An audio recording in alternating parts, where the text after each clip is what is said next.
السلام علیکم۔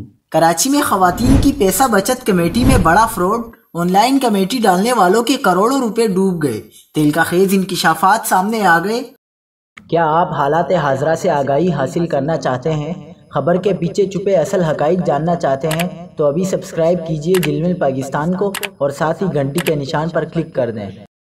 آپ کو بتاتے چلیں کہ کراچی میں آن لائن کمیٹی یعنی بی سی ڈالنے والوں کے کروڑوں روپے ڈوب گئے۔ 117 کمیٹیوں کے کروڑوں روپے جمع کرنے والی خاتون نے کمیٹیاں واپس کرنے سے معذرت کر لی۔